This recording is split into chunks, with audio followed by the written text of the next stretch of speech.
դեպ, դեկտեմբերի 7-ին Սպիտակի ավերիչ երկրաշարժի օրը 200 տարվա մեջ առաջին անգամ լռել էին Գյումրու 7 վերք եկեղեցու զանգերը։ Փաշինյանն էր այցելել։ Վարչապետի աթոռը զբաղեցնողը իր հետ Գյումրի էր տարել ողջ ԿՊԱԿ վերնախավին, անհաշվելի թվով ոստիկաններ եւ իհարկե իր սրտի հոգեվորականներին։ Շիրակի թեմը հրաժարվել էր Փաշինյանի սցենարով պատարագ մատուցել։ Առանձին անդրադառնանք։ Փաշինյանը նշում է, որ եկեղեցականները չպետք է զբաղվեն քաղաքականությամբ, բայց իր համար պատարագ էր մատուցում Էջմիածնի Սուրբ Աստվածածին եկեղեցու քահանան, ով Էջմիածնում մասնակցում էր ՔՊ թեկնածուի քարոզարշավին։ Փաշինյանն ասում է, որ իր պայքարը կոռումպացված եւ եկեղեցական արժեքներով չապրող հոգեվորականների դեմ է, բայց իր կողքին կանգնած են հոգեվորականներ, ովքեր հայտնի են շքեղ ապրելակերպով, եւ ինքը Փաշինյանը հաճախ է օգտագործել այդ հանգամանքը, հիշատակելով հայտնի հոգեվորականի Բենթլին։ Փաշինյանն ասում է, որ պահանջում է կաթողիկոսի հրաժարականը, քանի որ վերջինս ենթադրաբար խախտել է կուսակրոնության ուխտը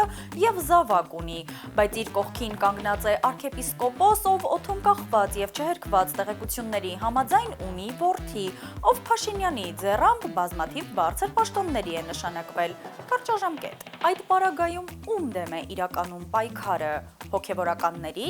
թե հայ առաքելական Սուրբ եկեղեցու։